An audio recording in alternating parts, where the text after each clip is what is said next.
know if you guys saw, but in Sesame Street, they had like Elmo like saying some Arabic phrases.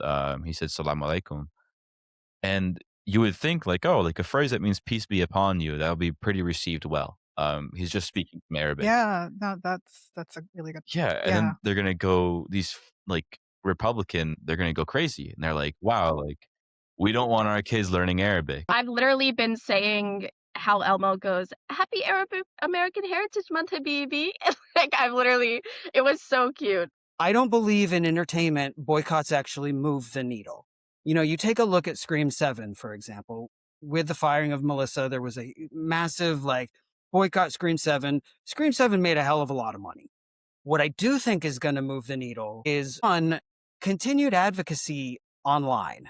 People see a shift changing, and you can see the writers already incorporating these changes. You have a film like Superman, um, where I don't know what James Gunn was thinking. I'm not going to say I have any idea what his intention was, but it seemed very Palestinian coded. You know, I mean, like pro-Palestinian.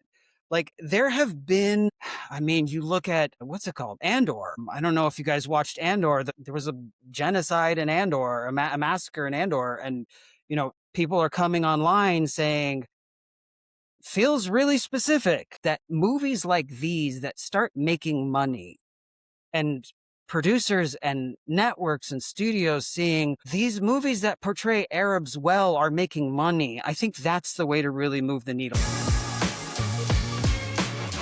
Hello, Pod. Welcome to the third week of Arab American Heritage Month. I'm your host, Amira Ferjani, taking over for Jackie McGriff. This is Representation in Cinema, a podcast where we talk about films that center Black, Brown, and Indigenous voices, as well as the film industry itself. Representation in Cinema is also a podcast started by Our Voices Project, a production company committed to sharing the stories and lived experiences of Black, Brown, and Indigenous peoples through visual storytelling and truth-telling. They're community-engaged filmmakers who firmly believe that you can't center films on these communities without being in community and in solidarity with them. If you're watching this on YouTube, hit that subscribe button and hit the little bell to get notified about new episodes. If you're listening on your preferred podcast platform, hit that follow button. If you like this episode, please rate us 5 stars and leave a comment to share your thoughts about any of the things that we bring up tonight.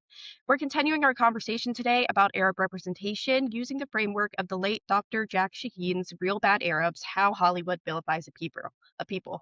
If you missed the first 2 parts of our series, talking about Orientalism and covering the first half of Real Bad Arabs, go back and watch and or listen to those episodes. If you're unfamiliar with the film based off of the book by Dr. Shaheen, it's available on YouTube for free. We'll have the link for you in the show notes and or in the description if you're watching on YouTube. Before we get into the discussion, let's introduce our guests, starting with my co-host, Muna. Muna is a first-generation Palestinian social justice activist, writer, speaker, and educator. She's been advocating and teaching about Palestine and other marginalized communities for well over a decade. She's a graduate of the University at Buffalo with a degree in English, Third World Literature, and African American Studies. She believes in fighting for full land back for all indigenous peoples, which includes Palestine's full liberation and sovereignty from the river to the sea. Welcome back, Muna. Pleasure to be back. Thank you. And then returning to the podcast today is Laith Ali, a computer science major, class of 2026. He's a Palestinian American whose family is from Jenin and Abu Ghosh. Welcome back, Laith. It's good to be back. Thank you. And then joining us for the first time is Ryan Schreim. Ryan Schreim is of Lebanese and Palestinian descent and is an actor, voiceover artist, writer, and producer in Los Angeles. Since having been a producer for the Arab American Comedy Festival in New York and the co-founder and producer of the Middle Eastern Comedy Festival in Los Angeles, Ryan has been using his platform to help combat stereotypes and misrepresentations of Arabs in Hollywood and the media at large. Ryan can be found on most socials at Ryan Schreim. Welcome to the podcast, Ryan. Hello, thanks for having me. Super excited to have you here today. So Ryan, you're the first joining us for the first time. So just to get things kind of kicked off, and we all answered this last time, what were the films that you grew up loving as a kid and that has really stuck with you throughout the years? Well, just in general, Yeah. God, E.T. was actually the first movie that made me, I was 4 and I saw it was the first movie that actually made me want to be an actor and involved in Hollywood. That and Pinocchio, I remember seeing that with my mom.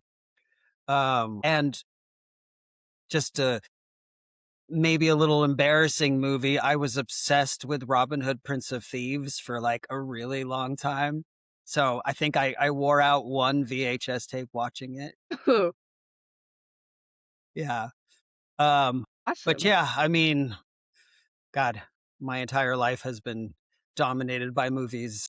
So hmm yeah. Okay. And last time we also discussed what comes to mind for you as far as there being a month where Arab cultures, identities, and lived experiences are acknowledged in America. How do you feel about Arab American Heritage Month? And feel free to be honest. We were very honest last Yeah. time. Gosh. I mean, in a way, it feels a little bit like lip service. hmm I love that it's a thing and, we have to start somewhere, but it's a little bit ironic, to say the least, to be happening right now as our country actively participates in genocide to be like, oh, yeah, but, let's pretend we like Arabs. So, I don't know. To be honest, I never knew there was an Arab American Heritage Month. This is the first year I've ever actually, I don't know, has there been one before or is this our So first we year? yeah, so we discussed this a little bit on the last episode, kind of the history and the making of Yeah. this month, because I felt the same way. I was like, "When did this come about?" You Yeah. know, it kinda snuck up on us, and interestingly enough, it was under the Biden administration that it was finalized, in 2021, and then, yeah, 2 short years later yeah, just in the nick of time, and apparently the month of April is open, like, I don't know, Okay. so there you go, a little bit of, context for that because I think yeah, many of us felt that way too. Yeah. All right. I mean, And it's the it's a little final ironic. Yeah. Sorry, go ahead. yes. No, I was just going to say the final question, putting you on the spot, Ryan, is just what was your initial reaction when you saw or maybe read Real Bad Arabs? So funny, I told Jackie this. I actually saw Real Bad Arabs back in 2007 or 8.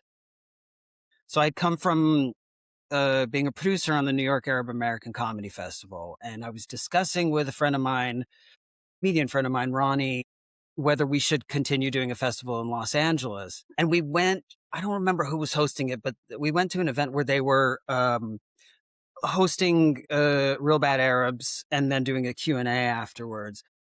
And we watched the video and we were like, you know what?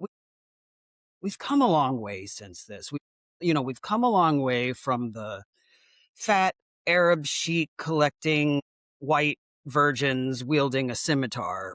And then literally we went and saw Taken the next day. And the like final bad guy in Taken is a fat Arab sheik with a scimitar collecting white virgins. And we were like, okay, maybe we haven't advanced at all. So that was what prompted us to actually start this Middle Eastern Comedy Festival back in 2008.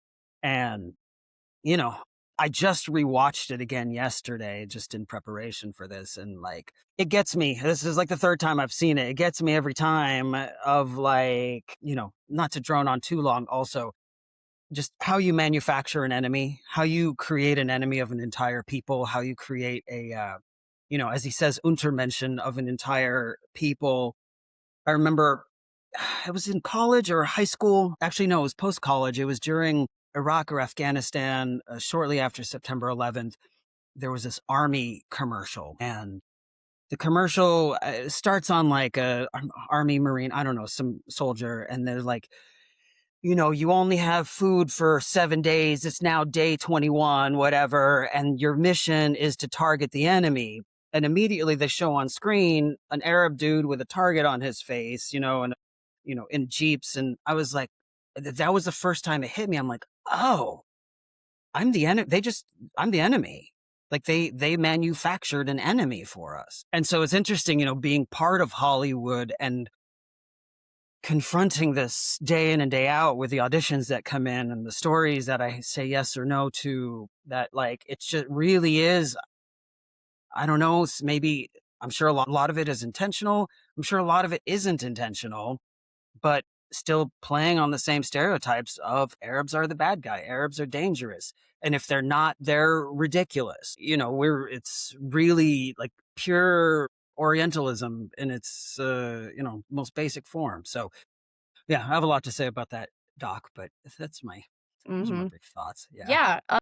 And for those unfamiliar, I'm going to kind of go through some of the stereotypes that are covered in the documentary right now, a little bit of a recap of what we talked about last week, but also because I'm currently reading Covering Islam by Edward Said. And he says in there, we are pretty much reduced, Arabs, that is, in media to be the oil supplier or the terrorist, except for, I guess, those fun bits where we're both, right? So a lot of the times, and that's actually why I've been wearing my keffiyeh, especially recently, because yeah, I was just watching, a movie that I was hoping, the guy was a veteran in it, and I was hoping it wouldn't play too much on that because I knew that it would cut to him getting a Medal of Honor for killing Arabs, and that's exactly what happened. It cuts to him in the battlefield shooting people in keffiyehs. And so that's always a really big one. They're always shouting in harsh Arabic, not always Arabic, in fact, because a lot of times they'll be played by people who are Israelis or otherwise unfamiliar with the language. So a lot of times it's gibberish that they're yelling. Of course, there's the Allahu Akbar that comes out. And so in Real Bad Arabs, and part of what you were saying is something that I said last week of like, oh, we're always the villains. And what I love about Dr. Jack Shaheen's work is how he's not only showing these stereotypes, he's talking about why they're so persistent. And something he highlights is, of course, the links to U.S. foreign policy and U.S. Israeli interests. For those of y'all that don't know, Golan and Globus, as well as Canon Pictures, have ties to Israel. Golan and Globus was founded by two Israelis, and they, within the time period that Real Bad Arabs covers, had 30 films depicting Palestinians in a negative light. There have also been films done in direct partnership with the Department of Defense here in the US, now the Department of War, including one called Rules of Engagement, written by former Secretary of the Navy, James Webb, which the whole movie it starts with a massacre of a crowd of Yemeni people.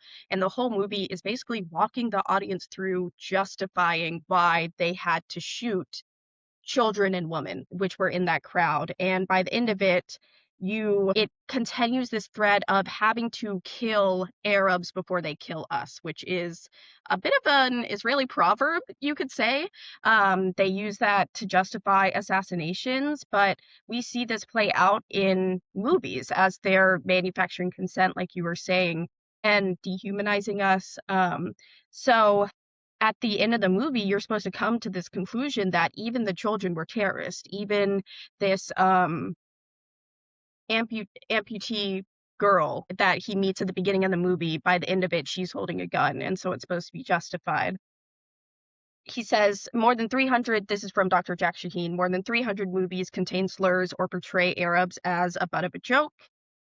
And that's really what we are. I think it's very interesting. As much as we're seen as a threat, a lot of times that threat is also painted as laughable, paints us in a very defeatist light, that we just simply, like in Indiana Jones, where he's confronting an Arab man with a sword and he pulls out his gun and shoots him, and it's supposed to be a comedic moment.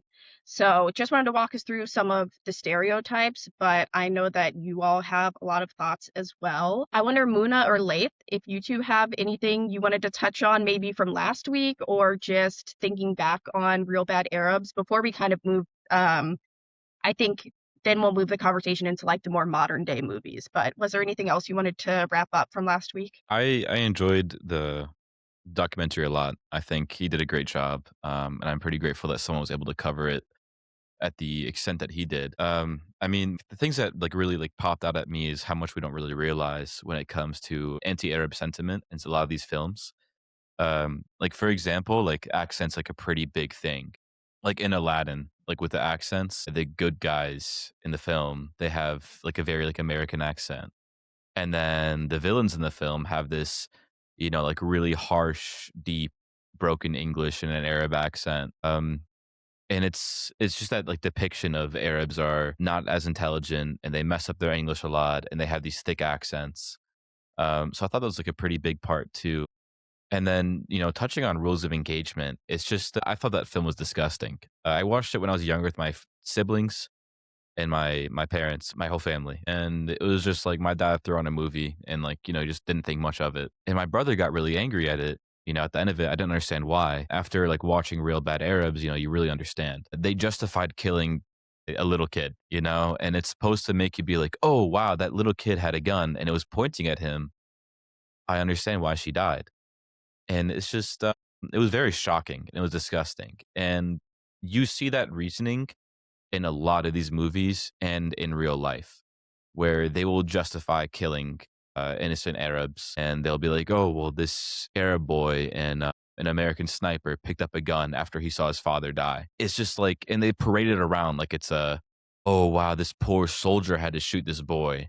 So it really does tie to like how it's allowed in like real life too. Like it's not seen as much. I'm rambling on a little bit too much, but I just want to end it at this is a big thing after October 7th happened was there was that false headline of 40 beheaded babies, and that promoted so much outrage in the media. And it's because there was these 40 Israeli babies. They weren't Arab, they were Israeli babies, and they were beheaded apparently, and it turned out to be fake. And now you have videos of little kids holding their little brother in like a plastic bag with his limbs.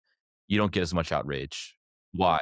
Because of some extremists in Israel, which is, a lot of people will be like, these could like turn into like a soldier to like fight against us someday. And that's how they're justifying it. So these media portrayals, like how Arabs are portrayed in the media, it reflects on how real life people see them. I Yeah, rambled for a bit too much there. I'm no, sorry. can I just jump in, piggyback on what you were saying?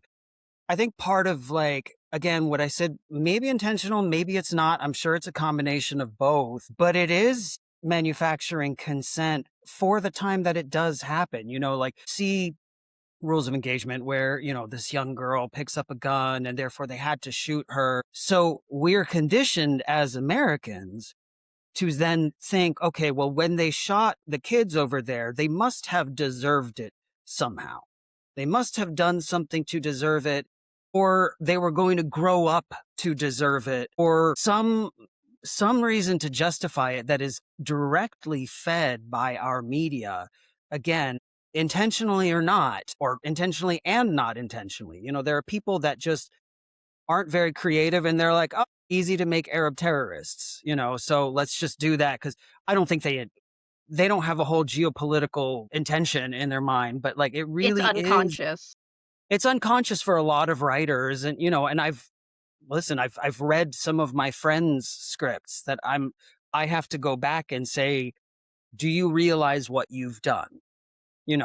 And it's so easy, but it really does affect how we vote.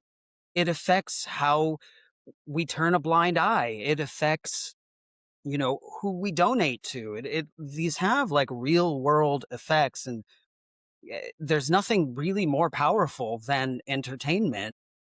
Since the dawn of time, entertainment was always a political medium. And so, you know, they're using it to manufacture consent to kill us. Yeah, if I could jump in. No, absolutely. I agree with I agree with a lot of the sentiment that and I think the feeling that Lath was trying to convey, right? And watching a film, what was the film that was mentioned? It was, yeah, The Rules Yeah. of Engagement. I don't think I've seen enough films, I think, growing up where, and I had to learn, right, that maybe, yeah, at times it wasn't conscious. However, it was happening enough in many of the films, in many of the mainstream blockbuster movies that were being put out there.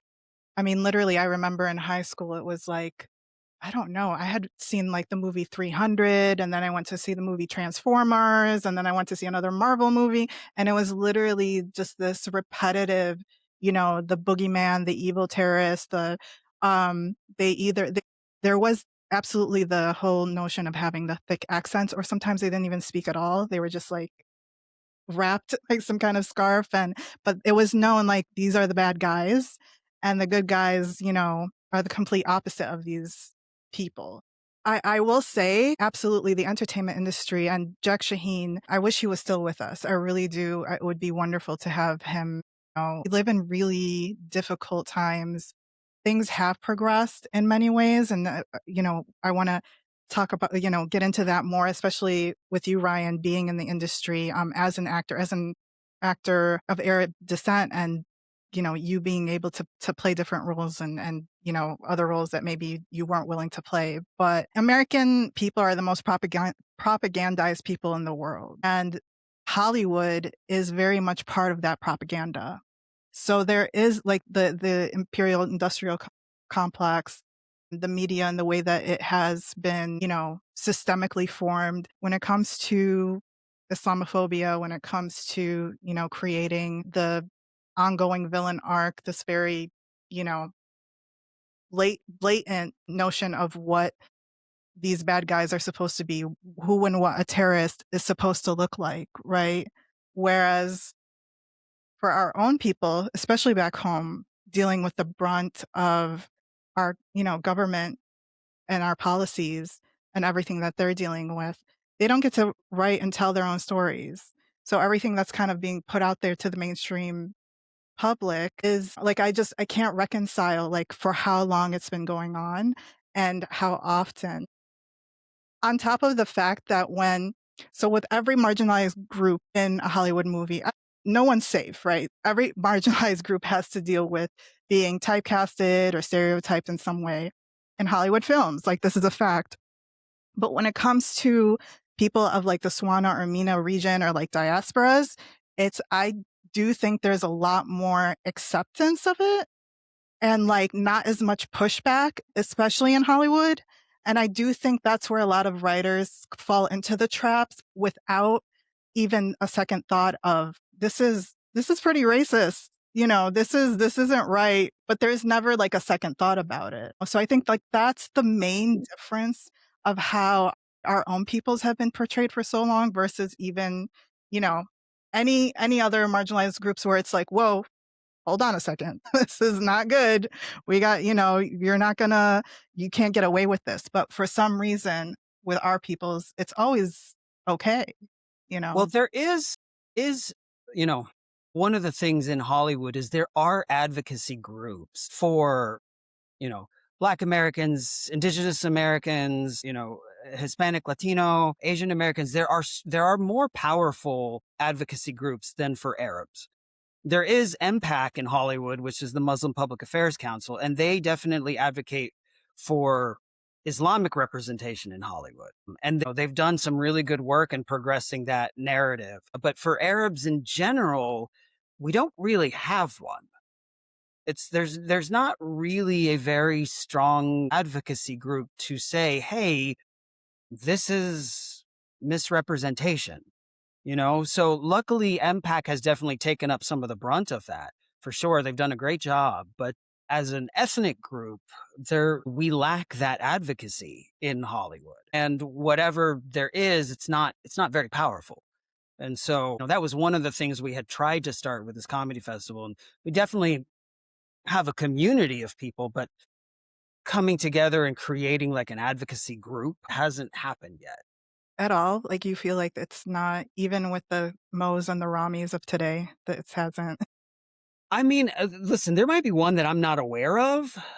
So, I'm not the be all end all on this, but like, Mo and Rami have done amazing things in their own right of just progressing, Arab American stories that are just beautiful stories, but to actually create an outside group that, like, for example, when there's Native American representation in a movie, there's a group that is, are these actual Cherokee? Are they being represented accurately? There are groups checking, and Hollywood is a little more careful, maybe because of these groups or not. I don't know. But when it comes to us, it's like close enough, and Say the American Arab Anti-Discrimination Committee is the only one I've seen that has said things. And yeah, they definitely don't have a lot of pull. I've seen they managed to get and I wish I remembered which movie it was, but there was some movie replaying in like Michigan that they were able to get them to stop airing it on a local channel. But yeah, definitely nowhere near as much power. Yeah, and a lot of this work comes, in that time between script and screen. Like that's where a lot of that work comes, but it also requires producers and networks and studios to be on board and to really care about that. And I'm not, again, there are some people who do, but you're right, when it comes to Arabs, the care is a lot less. Hmm. Yeah, I did want to touch on something Laith was saying about Aladdin, because in addition to the accents, because I was just looking at the photos of these characters literally last week. The main characters are much more anglicized than the villains. Like, they have straight noses, they don't have super thick hair. Meanwhile, the villains have thick hair, the goatee, bigger noses, they have dark circles around their eyes, and I think a few of them, like, their teeth are missing and stuff like that. So it's so, like, if you were making a movie about anybody else and it's supposed to be all those people and you were doing that to the villains, like, yeah, you think that there would be something that clicks in your head, but it just isn't there for Arabs. And it's very, I don't know whether it's just because it's like literally profitable right now and has been to do that, or if it's just something that is easy for them to fall into. But unfortunately, when that's all you're really seeing of your representation, you fall into this trap of that's all you know. And so, what else do Americans know Arabs from but being the villain on TV? There is also, to speak to, Amira, you and I have chatted about this a little bit, about colorism in general. Hmm. You know, they do have lighter skin, the heroes, the villains have darker skin, and this, colorism is not just a thing for Arabs, it's a thing within every ethnic community. But it is very much, you're right, when they want to show, for example, in the movies where they try to have a good Arab to offset all the bad Arabs, the good Arab is a little more Western looking and Western dressing and Western speaking and, has a British or an American accent as opposed to an Arab accent. So, yeah, there is this idea that West is best in Hollywood. Hmm. And so moving into more modern depictions, something that I think really exemplifies that is the erasure we also face sometimes in things that we should be featured in. And so I just want to bring up Dune because I didn't even know Dune, the book series, is based on Bedouin, North African, Mina cultures. And in the movie, they said no, thank you. And they have, I mean, it's a very diverse cast, but there are no Arabs. I think there was one French actor that had Tunisian descent in one of the movies. Wasn't invited to any of the press tours, didn't get to do anything. But also in the books, they have the language that they speak is mixed with Arabic. And so they say words like jihad, and they also took that out of the script, which was very interesting to me because the conlayer, which is the person who like makes languages in movies, said that since it's set 3,000 years in the future, that Arabic wouldn't have survived, yet they still speak English. They speak modern day English, and yet Arabic, which is one of the oldest countries in the world, oldest languages in the world, all of a sudden apparently wouldn't have survived. So I started watching it, and it was originally supposed to be a metaphor for oil and theft from like Iraq. That's what the spice, if anyone has watched the movie, what they're like harvesting is a metaphor for. But it's just so interesting to me when you watch it. Like, I remember seeing the promo for it and being like, oh, it kind of looks like us. Like, it's set in the desert and they're swathed in, veils and things like that. But I just assumed that it was like Mad Max, which is set in the desert and obviously it's sandy, so you kind of cover your face. And that's not about Arabs at all. So when I found out that like it really was supposed to be more about us, and the book series had its own faults, but that in the movie they really like removed us, I don't know. It was very shocking because that's a very mainstream series, I'd say, and has, of course, very big names tied to it. And they were doing the rollout of the promotion while the genocide was going on. And so it's all of these non-Arab celebrities that were, appropriating our culture to a certain extent, swathed in veils, showing up to the premiere while Muslim mothers in Palestine are crying over their children in shrouds. And some of them, I mean, there's a little bit of outcry for it from other Arabs, but like I found all of this out just on my own searching. It wasn't something that was served to me. So I just, I wanted to kind of pitch that back to y'all. Like, are there things that you felt like, you've seen us be erased from, or that you thought was a nod to our culture, but is still not really painting us well? I mean, also just a quick producer interrupting. The desert planet in Dune is called Arrakis.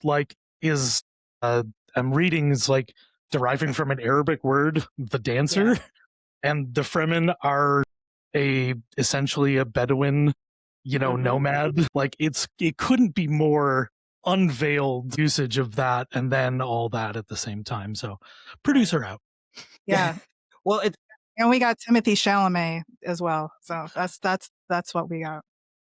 I mean, the interesting thing is it's because they are the good guys in the story that the Arabic was erased.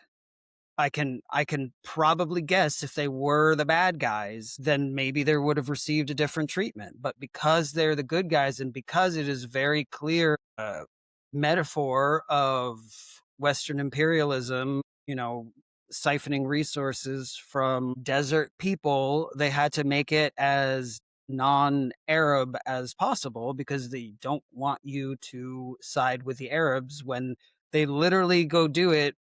Iranians aren't Arabs, but, they're doing it to Iran. We're doing it to Iran right now. We want their oil. As for other things, though, I was trying to think about other projects that I was finding that we were erased from. And I was having a little bit of a difficult time. It's funny because, like, I'm always so acutely aware of it. And then when I have to think of it, I'm like...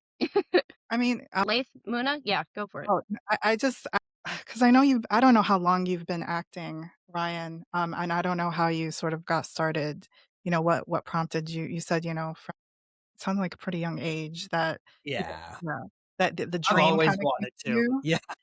But like, I mean, sorry, go ahead. No, I was just saying, up at this point in your career, what are your feelings as far as all of your experiences? You have quite a resume, by the way. So Ryan is, I'll be honest, I wasn't really familiar with a lot of your work. You've been on everything from Grays to like, were you on I don't know, CSI or something? No, I've actually never done one of the CSIs or Law and Orders or anything like that. Yeah. You have an extensive... SWAT was probably what you're thinking of. Okay, you have an extensive resume, and I know that you also have done like a little. You've played anything from sort of like your average like American person in a role, and you've also played like certain roles where you are the Arab speaking, individual, or you're the guy with the accent, right? And it was either for comedic, whatever, relief, or... I mean, like, talk a little bit about that and your own experience and sort of how you feel these days about still being an actor and pursuing that. It's very interesting. So like I always wanted to be an actor. I started acting just, in high school, just obviously not professionally. I was in Texas, so, there wasn't much opportunity for that. What's funny is after, like, I got to New York in October of 2000, and, less than a year later, we had September 11th, and entertainment completely changed, not completely changed, but kicked into high gear in its representation of Arabs. And so I've been acting professionally since 2000. So it's been 26 years now. And from the onset of my career, it's been high gear into Arabs are the bad guys. Now we had a little bit of a respite, but we're very much back there. Maybe 10 years ago, I don't know, something like that. I've done one terrorist role. I mean, I've done a couple for like funny skits that I was okay with because I thought they were silly, they were funny, they were addressing topics that I cared about. So, But, my sort of rule for myself has never been to play a terrorist, because the last thing I want to do is contribute to the demonization of my people. And I did one. It's at the same time I was up for like this really salacious, like fully nude role. And I felt so much worse auditioning for this terrorist role than I ever did. I was like, oh God, that'd be terrifying to be naked on TV. But like auditioning for this terrorist role felt so gross to me. And I've done one terrorist role in my life, and I did not enjoy how it made me feel. It was like I felt like I was selling out my people because of, everything we've talked about. Can I ask Recently when that was, that role? Yeah, that was about like I said 10. I think it's probably more like 7, 8 years ago. Okay, so not too long ago. Yeah, it was not too long ago. And I did it, and I just, part of the thing as being an actor is at some point, you're just like desperate for work. You just want to work, even if it's not for money, because I had side jobs and stuff like that. It's just, this thing that you love to do that you feel is a calling is gate kept by people who want to portray you a very specific way. And so either you create your own material, which everybody says you got to create your own material, but it's, it's not always easy. Not all of us are great writers. And I mean, I do write. I wouldn't consider myself a great writer. I feel I'm a good writer, but it's just, they also need money to create. You can create little sketches, little films here and there, but there is a certain element of money attached too. So, I took it full well knowing I was not going to like it, and it felt awful. It really felt like, I mean, I wept for days. I just felt so gross about it, and I was like, Yeah, never again. I would What's that? imagine because I feel like it's because it feels a betrayal to yourself, you know?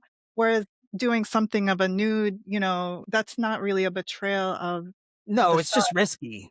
It's just a risky, scary thing for me. But like, I don't want my family to have to see my butt on television, but like, but fine, whatever. So, but lately I will tell you, I have been turning down a lot of terrorist roles. I mean, auditions. Has there been an uptick? It's hard to say, it's really hard as an actor. In general, it's hard as an actor. Like life for an actor is difficult. You spend a lot of time just waiting for someone to let you do what you've spent your life training to do. So, but particularly, I have had casting directors come to me and be like, oh my God, you're so good. I'm looking for the right role for you. 3 years go by, and then they send a terrorist role over. And I'm like, is this really what you were waiting on? I mean, this is what you think that is the pinnacle of what I can do is, say Allahu Akbar and blow myself up. So, and honestly, recently, I mean, I'm very outspoken on social media politically, and there are quite a lot of offices that have closed their doors to me. And I know it. I'm very fully aware of the names of a lot of these people that I will, in all likelihood, never work with again. So partly because I really just wanted to make acting harder for me. I wanted to make the career just that much more difficult. Yeah, I don't know if there's been an uptick, but like there's been an uptick of like, my manager, bless her heart, I adore my manager. She's great. And she sends me these roles, and she's like, it's her duty to send me the roles that come in for me. But, I am really blessed to have a manager that like gets me, that I don't have to explain myself to. She understands where I'm coming from. She understands why I say no to something. So, but it is a lot. Listen, I mean, like Arabic's not my first language. And, I grew up in Texas, and I get a lot of like people see Arab role, they're like, oh, finally we can bring Ryan in, as though like I can't do other things. And, I mean, I know a lot of my Arab actor friends have the same, once somebody knows you're Arab, you get the Arab roles. Not always, sometimes you get lucky, but there's a lot of, which I don't love, but work is work as long as it's like dignified, I guess. There's an actor Robert Townsend, Black actor, who just, he could complain about like all he got offered were, you know, gangbanger, criminal, crack addict. It's just like every ethnic group in Hollywood has to deal with. Hollywood loves to portray itself as this forward thinking industry, but really, it's still run by suits who, have a bottom line that they respond to, that they market to. And there's a very narrow window of imagination a lot of times about actors and the roles they can play. Interruption from a producer again. Make sure to check out a prior episode of Representation in Cinema featuring Robert Townsend and all of his movies. Really glad you mentioned it. It was a tremendous episode. Okay, awesome. I want to move into some of, the more recent portrayals as we've been talking about. One big one that I just want to mention, which Dr. Jack Shaheen, and it will be in the show notes. He did a more recent update about things in 2015, and one of the shows that he talked about was Homeland, which is an Israeli show, and it's a lot of propaganda, but they hired part of what we're talking about of like, yeah, not only are there no Arab actors, but there's a lack of Arab culture in the rooms as well, in the script writing rooms, in the producer rooms, in the editing rooms, in the directing rooms. And so they at one point hired artists to do some spray paint in the background, and they spray painted "Homeland is racist" in Arabic. And nobody caught it because there were no Arabs in any of these rooms, like I said, and it really fully went out to air. And I think the director was asked about it, and he just said something like, "Oh, it adds to the art," or whatever. But I just wanted to use that as an example. And Laith, I know you have mentioned American Sniper a few times. I just wondered if you had anything you wanted to speak more about that on. I mean, like a big portrayal of Arabs in movies is, like we've said the whole time, it's this terrorist, it's this not too intelligent person. They don't really focus on the culture. And I think that Palestinians have a beautiful culture, and I love my culture, and I'm proud of my culture. But it's so difficult to, I'd say for like younger Palestinians or younger Arabs in general, it's harder for them to be proud of their culture when all they're portrayed as is a terrorist or a stupid rich man or somebody who will over sexualize Mhm. women. Um, and that's just what's missing in a lot of these Hollywood films.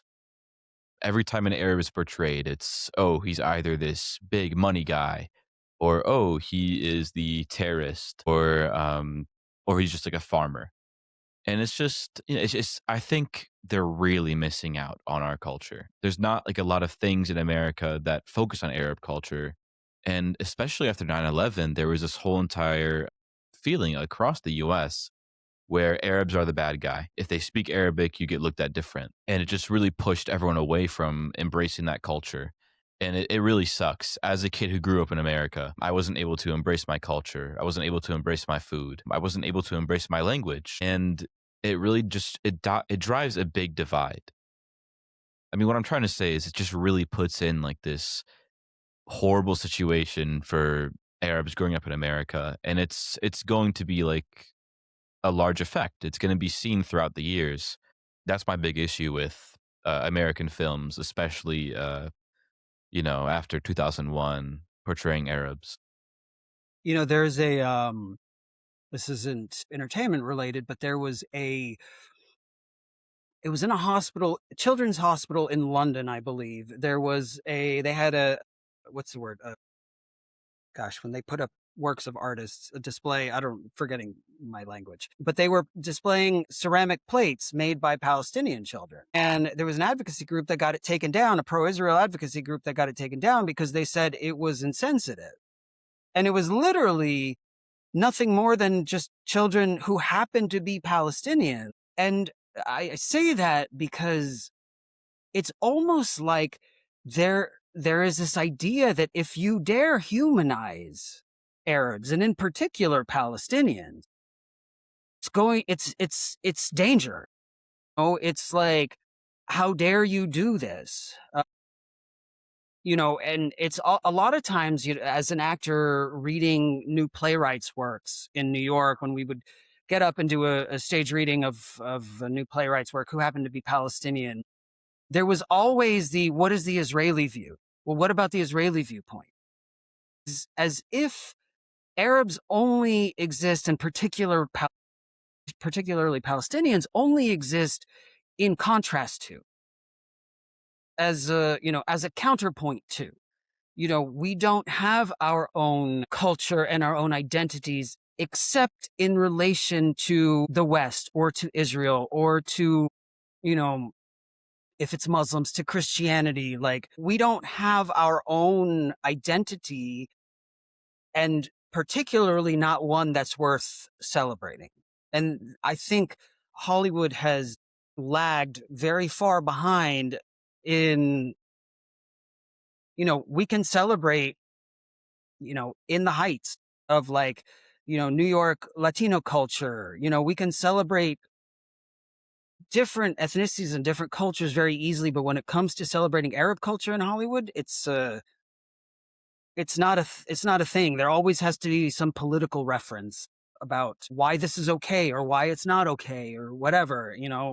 It's just, luckily, I say this, you have Rami, you have Mo, you have these creators that are now coming out and telling their stories. And we're starting to see this. And it's taken a long time, but we're finally getting to see this, like, really beautiful, rich tapestry of Arab life and culture. And it feels like we're taking a bit of a step back right now because of what's going on. But I really hope that we're not. I really hope that, the Ramis and the Mo's of the world are opening the doors to more fair, accurate, and celebratory representation. Yeah, I mean, it's really great seeing Mo. I like that. It was pretty nice. It was a nice show, and it did show that culture I've been, like, yearning for. I wanted to touch back on what you said about, you mentioned, like, in Hollywood, like, Arab culture cannot be celebrated. Me and Muna were just talking about it on the way here. I don't know if you guys saw, but in Sesame Street, they had, like, Elmo, like, saying some Arabic phrases. He said "Salam alaikum," and you would think, like, oh, like, a phrase that means "peace be upon you," that would be pretty received well. He's just speaking from Arabic. Yeah, no, that's a really good Yeah, point. and Yeah. then they're gonna go like, they're gonna go crazy, and they're like, "Wow, like, we don't want our kids learning Arabic," and, it's just Could I yeah. jump in? So, like, yeah, I did wanna mention the recent happenings of, Rami being on Sesame Street. I don't know if you Mhm. caught that, and, No, I've literally been saying how Elmo goes, "Happy Arab American Heritage Month, Habibi." Like, it was so cute. and it's the cutest thing, right? So, like, Yes. how can you get mad at Sesame Street, right? They are known to be the perfect, I guess, like, television programming that has always tried to be inclusive, and I guess maybe in a way, finally, we're seeing a little bit of, that representation in a way. But Rami did it's extremely frustrating, and it's also there's always this back and forth because we're kinda like, "Okay, there's progress," but then, Rami will be invited to, like, talk on The View, and which I'm like, "Well, okay, at least he's on The View talking about it." I don't know a handful of years ago if we would have been having this discussion on a show like that, but the backlash just over that small Sesame Street clip has been, you know, like he said, it's been more than anything that he's ever done. Like the backlash that he's received for that, for saying salam alaikum and It's hugging. funny because, like, I think I watched probably the same clip of The View that you did, and seeing, their response was like, "What's next? The next Sesame Street character is going to be praying facing east 5 times a day, like creeping Sharia." Like, it's, Of course. you can't even say an Arabic word on Sesame Street without alarm bells going off and launching another crusade. I mean, but these are the old dinosaurs. Like, these talking heads on Fox News they're losing their momentum. I mean, like, the Gen Z, Gen Alpha, like, there's a shift. There is a shift. And eventually these people will be in positions of creative control, of power. You know, Unfortunately, like, money talks, and who knows, how wealthy these folks will be, but like I do think there's a shift. There is a shift away from Arabs having to be the bad guy. I hope. I'm fingers Yeah, no, crossed. there is a Yeah. shift. I think that shift, it's an important thing to know. A big part of that shift, right? These syndications kind of had to catch up, because in the beginning of, you know, right after October 7th, what did we see? We saw the media having a field day. But what about Hamas? But what about this? But what about that? It was really social media that changed everything. It was social media at the hands of those, right, in Palestine, that really changed everything. Because for so long, I mean, and it does kind of go back, like, I guess maybe in a way we're coming in, like, it's a full circle moment, I guess, but we still have to go through, like, these hard things to really see change come about. But I think that that's really what it is. It was the Palestinians themselves who, showcase. I mean, the reason why the genocide Mhm. is the most documented genocide to date in history is literally because of their phones and because of social media. So I think that's really what has, like, forced the mainstream media they had to shift, because people were waking up, they were seeing, they're like, there's no way, we're going to believe everything that we've been force fed for so long, now that we're seeing exactly what's happening. And then we saw the mainstream pundits who always, exactly what you were saying, because of money, because this is a narrative. You follow this narrative, otherwise you're going to lose, viewership, you're going to lose sponsorship, all of these things. But they then had to go with that shift. I will say, as somebody who's been speaking out on social media since Friendster, Amira, that might be older than you. I don't know. I don't know if you ever had Friendster, but like Friendster and MySpace and, then early Facebook, like I will say there has been a market shift these last couple of years. I mean, it has been tremendous. And so there's this organization called Creative Coalition for Peace in Hollywood, which is a very ironically named group because they're a very pro-Israel. Um, uh, when, like, for example, when Jonathan Glazer won his Oscar and he spoke, a very benign, hey, Palestinians are humans too, they signed an open letter to denounce him. So those voices used to be the mainstream in Hollywood. Now I think they have come together and found each other because they are an ever shrinking community of people trying to uphold this old order. And I think they see it slipping from their grasp and they see a new paradigm arising. And, as cynical as I am, I'm hopeful. Yeah, I think I would be remiss, of course, not to mention Watermelon Pictures, which we had on last episode, and they'll be back for the fourth episode. So I'm excited for that. But of course, like you were saying, money talks, and hopefully seeing a production company, seeing the demand for these types of movies for not only Palestinian stories, but Arab stories. And I know they've come out with a Sudanese film as well, showing these stories with their full depth and not just reducing us to stereotypes. So I want to mention that, and I have one last question I'm going to pitch to you all before we get to wrapping up. Do you think that we could ever tip the scales as far as boycotting the kind of films that Hollywood makes with this anti-Arab and Islamophobic propaganda? Or do you think the focus should be more on carefully choosing the films that we vote for at the box office, or both? How do y'all feel about that? Have you participated in any of the boycotts? Or have you tried to support films specifically? Like Voice of Hind Rajab was shown at one of my local theaters, so I made sure to go see it, and I brought my sisters and stuff because No Other Land didn't come to a theater near me. So as soon as I saw Voice of Hind Rajab, I was like, I gotta go support that. Laith, Muna, what do y'all want to go first? Yeah, I could go first. I think boycotting works. And the only way that boycotting doesn't work is if one person is going to go around and say, oh, boycotting does nothing. And we've seen it work. And it has to be like a collective group effort, though. One person cannot be like, oh, if I don't boycott, nothing will happen, right? Like, it's not going to change that much. I'm just one person. And unfortunately, in America, you have a bunch of these people. They're going to have that collective mind and idea set of, oh, I'm just one person. I can't do it. So I do think a boycott would work. But do I think it's feasible in America? No. I don't think a lot of these people have that much backbone, unfortunately. Um, I really did like the optimism that Ryan showed for the new generations.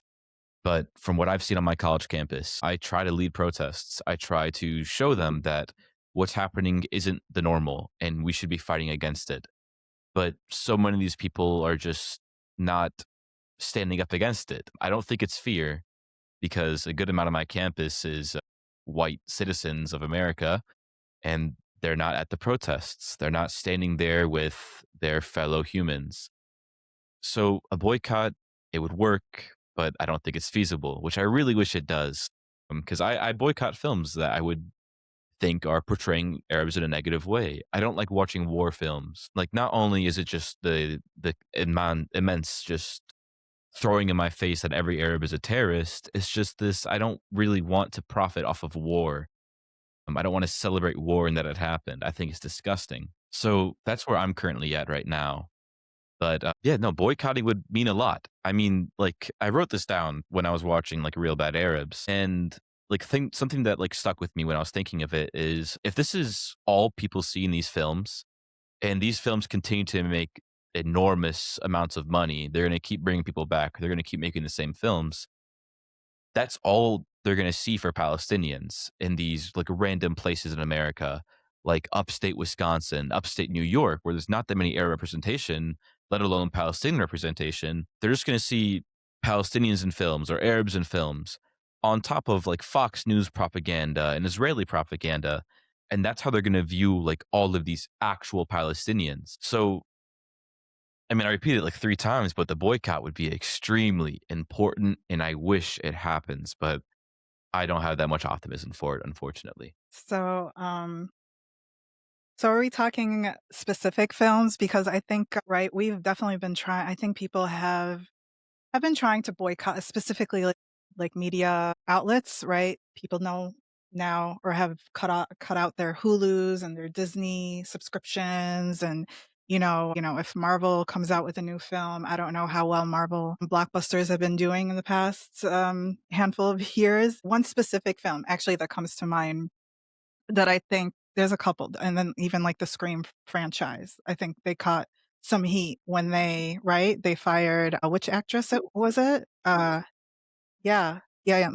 And so word gets around, and when these famous people, these popular people, are getting fired from work because of their stances on Twitter, etc., people do take notice of that. Same thing happened with the remake of the movie Snow White, right? Which we all know starred Gal Gadot, and I think Gal Gadot definitely people know who she is and what she represents versus the actress who played Snow White. She's a relatively newer known actress, but she doubled down on her pro-Palestine stances, and Disney, I think with the push from Gal Gadot, really wanted her to, take down all of her posts, take it all back, and to just do it willingly. And she wasn't willing to do that. And she knew that it was going to hurt I guess, like the earnings at the end of the day and viewership and everything, that it was going to happen inevitably. And she's just like, it is what it is.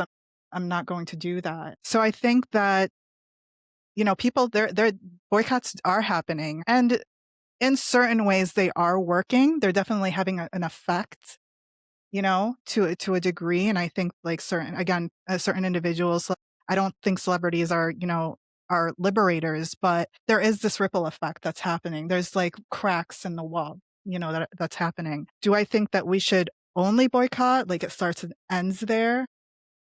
Especially living here in the West? No, not necessarily. I think, we mentioned Watermelon Pictures. We need to have our own sort of alternative production companies and spaces and these things where we can authentically tell our stories without being punished for it. I think you hit the nail on the head, Ryan, when you said as soon as we even try to humanize our people in any way, like we're punished for it. And I think it's because those who have been doing it for so long, because they're getting exposed, then that is not something that they're not going to allow that to happen. So No, I definitely, whenever, in any ways that like there's boycotting campaigns or anything, they should happen, but a lot more can be done. Sorry, the Snow White actress is Rachel Zegler, by Rachel the way. Zegler, yeah, she's a badass, man. I have a lot of Which, and respect I for her. think she really only posted Free Palestine, like, during that. She's done more otherwise, but I think the, like, one tweet that they wanted her to take down, she just ended it with, like, "Oh, and Free Palestine."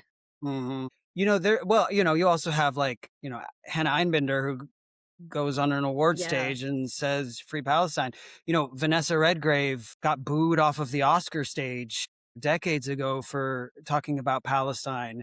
And now, you know, not that the Oscars are the be all end all of everything, but now there's ovations, for saying that. So there is a change. As far as boycotts, I'm a little bit like, look, I will I will participate in boycotts. I don't believe in entertainment boycotts actually move the needle. You take a look at Scream 7, for example. With the firing of Melissa, there was a massive, like, boycott Scream 7. Scream 7 made a hell of a lot of money. And so I'm going to take part in the boycotts. I will boycott platforms. I will boycott films. I think everybody should. Do I think they're actually going to be the thing that moves the needle? No, I don't. Um, what I do think is going to move the needle is, one, continued advocacy online. People see a shift changing, and you can see the writers already incorporating these changes. You have a film like Superman, where I don't know what James Gunn was thinking. I'm not going to say I have any idea what his intention was, but it seemed very Palestinian coded. I mean, like the pro-Palestinian.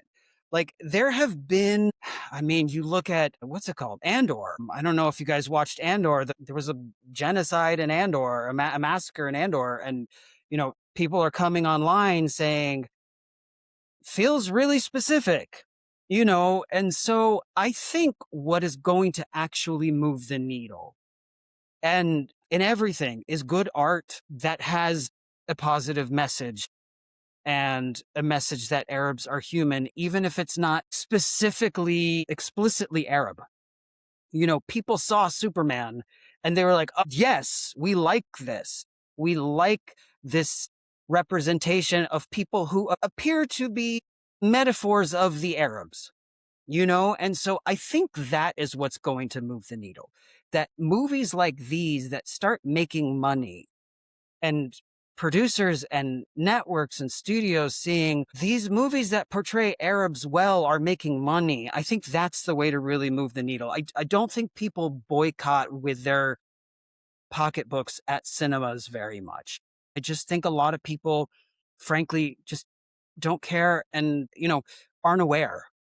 Even, and I'm not even speaking maliciously. They just aren't aware. It's important to us because this is us. But for a lot of people that, they just like Scream and they want to go see a horror film. And so they're not going to participate in a boycott, not in any meaningful way.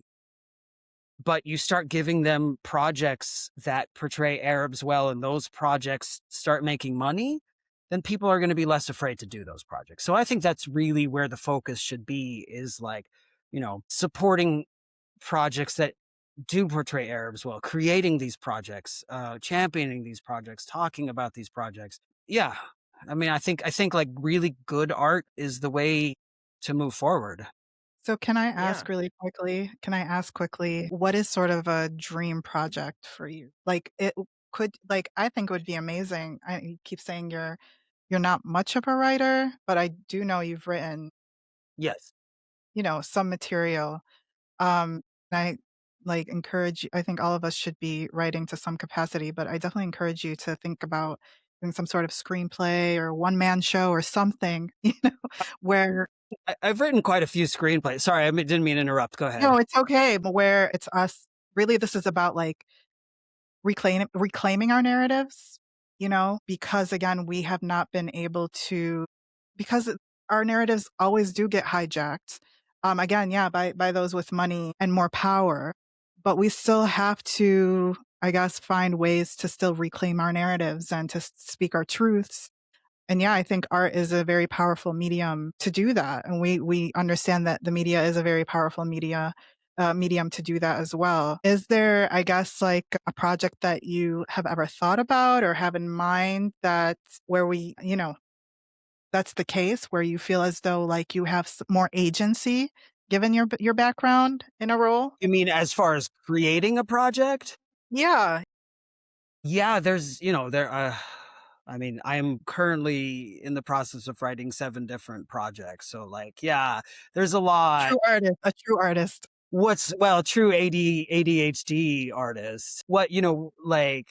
Unfortunately, when I write, I tend to be like, oh, what this project needs are like 7 dragons. Like, that's like, I tend to go big fantasy type. That's just I don't like writing political stuff but I do try when I write specifically just to create Arab characters. And, a lot of this is not even because I don't want to create necessarily just Arab characters only. I want Hollywood also to be like, here's this hero.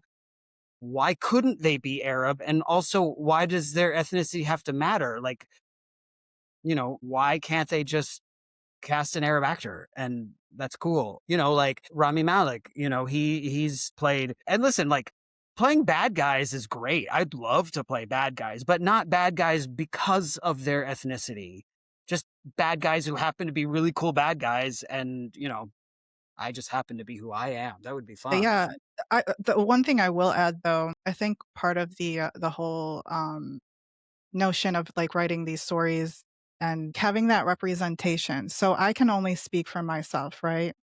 Growing up, there was really no, especially as a woman, when I was a young girl, I didn't. I would look at maybe certain Latina artists or actors, or I really loved Janet Jackson, and so I would find these other people of color, women of color that I could relate to in some ways. And maybe, I don't know at what point, I guess, came to the realization that, oh, like if I were to want to pursue really anything in the Hollywood realm, I don't know if I would be able to, but also two, there hasn't been really any concrete representation of, at least in the mainstream, we're talking in the mainstream, of, a strong-willed girl or woman who happens to identify as such. She doesn't have to have an accent, whatever, whatever the case. And I do think it makes a difference. I think that sort of being able to see yourself, especially for kids, for younger people, in these films that they enjoy and certain series, whatever, superhero series and things. We had like Miss Marvel. She's like one of the first, I think, Muslims. You know what I mean? So I think that's kind of like where it is. Everything we've been saying absolutely is 100% true when we're talking about the power and the money and where that's coming from and where it's going. But it's also about where do we see ourselves and how this affects us, from a micro level to a macro level. And I I just think want to, that's, yeah. oh, sorry. I Go just want to ahead. Yeah. answer that a bit. Like, May Kalamaui, who was in Moon Knight, she played the female lead in Moon Knight. I know a lot of people were super excited to see an Egyptian actress like in this like great role. I will say I'm a big fantasy novel reader. I love, fantasy novels. A lot of these novels are written by straight white men. And I read there's this trilogy called the Broken Earth trilogy by this fantastic writer, N.K. Jemisin, who's a Black woman. And although there was nothing really about, it takes place 10, 20, I don't remember. It's been a long time, 20,000 years in the future, you know, and although there's nothing like really racially explicit in that or gender explicit in that, just the fact that this was a Black woman who was writing this story gave it an entirely different energy. And you could feel it. It was palpable. And, some of my favorite authors in this genre are, straight white men. They're great. I love it. But reading this amazing trilogy written by a Black woman was eye-opening just because it just had an entirely different ethos. And I do think like as writers, as creators in Hollywood, even if we're not writing or creating explicitly Arab material, I think just having our voices, we will write things that still support that modality and that conversation. The modality was the right word. That Yeah. conversation. Again, and I mean, James Gunn's not an Arab male, but like everybody knew, and even if that wasn't his intention, that's what everybody took from that.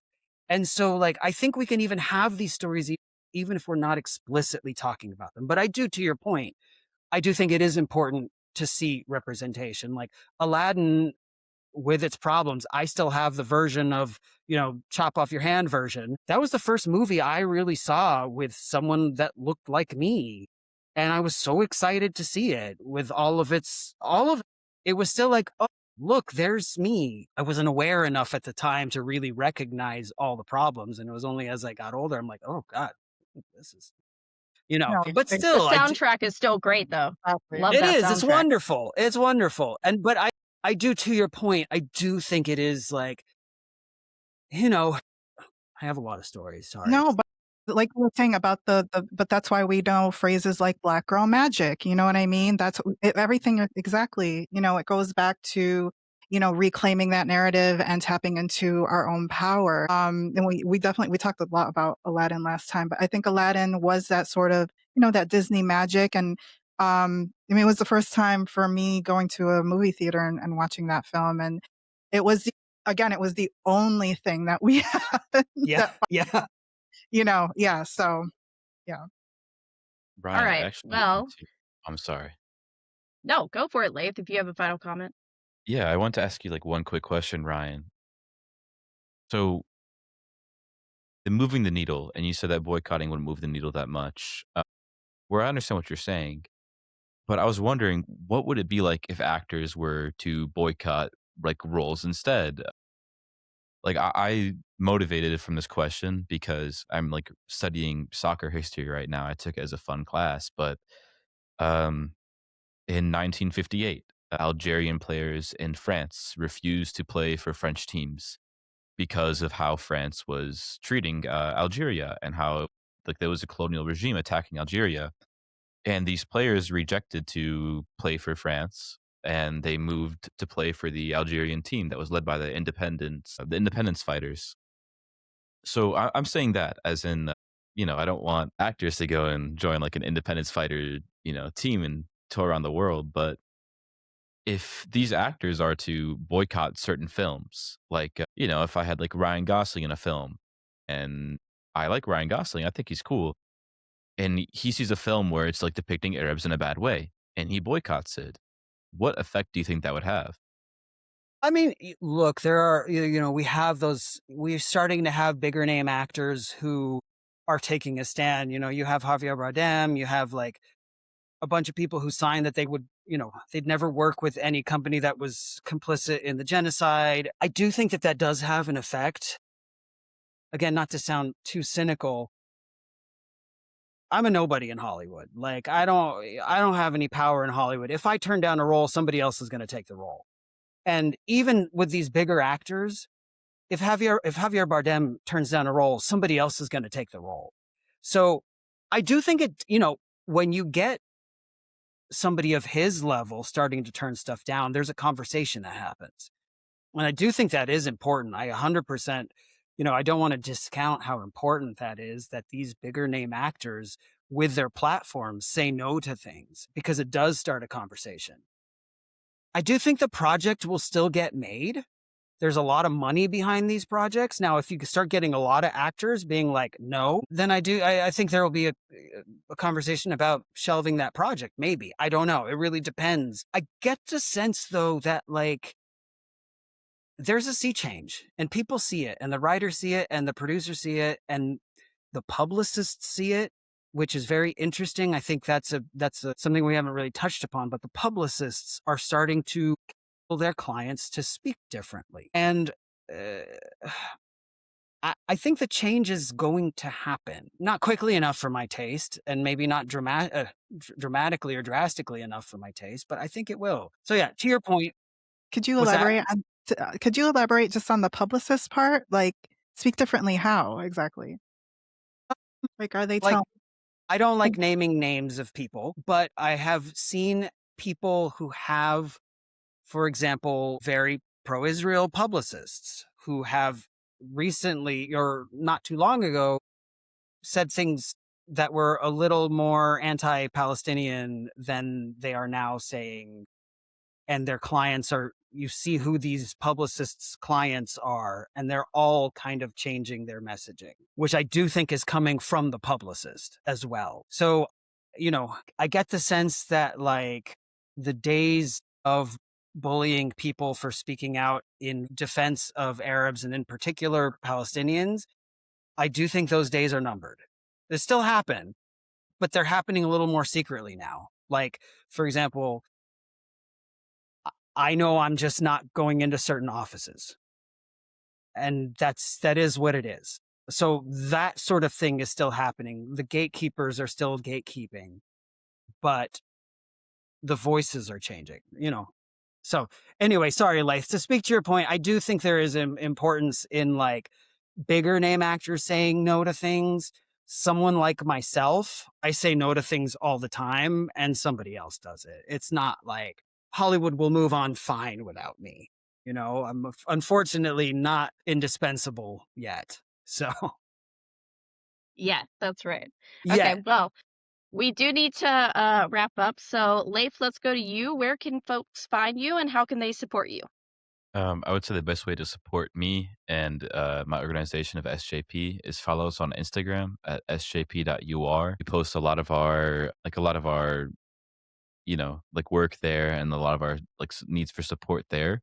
So please go follow sjp.ur and try and help in any way you can. Muna, you want to go? Yeah, you can find me on Instagram.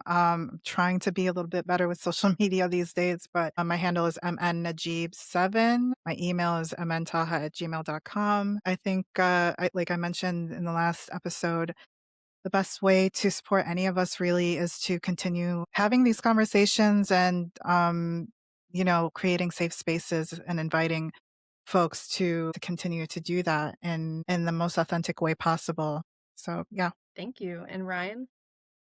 I mean, socials, I'm Ryan Schreim on all my socials. God, the best way to support me other than just like hiring me, I don't know, get me into a room, get me into a writing room with other people, follow me on socials. Yeah, I don't. Are there any really episodes of Grey's or anything we should be looping over and nothing now. so you get the royalties? You can watch some old episodes of Sam and Cat. Okay, yeah. No. Yeah. I play a very intentionally non-specific ethnic deli owner. I saw that. It was Nice. Yeah, no, if you other than like casting me in your movies or putting me in your writing room, just follow on social and be part of the conversation. Awesome. Thank you. And I'm Amira Out Loud on all socials, as well as definitely you can go support me on my Substack where I'm constantly referencing Edward Said and continuing to talk about this. I think part of like you were saying, in addition to the boycotts, just having an education around these misrepresentations is helpful because they are just so commonplace to so many Americans that they kind of need somebody to point it out to them. So, thank you to all of our guests for joining the podcast tonight. Listeners will have information about where you can follow and support them in the show notes or in the description below if you're watching on YouTube.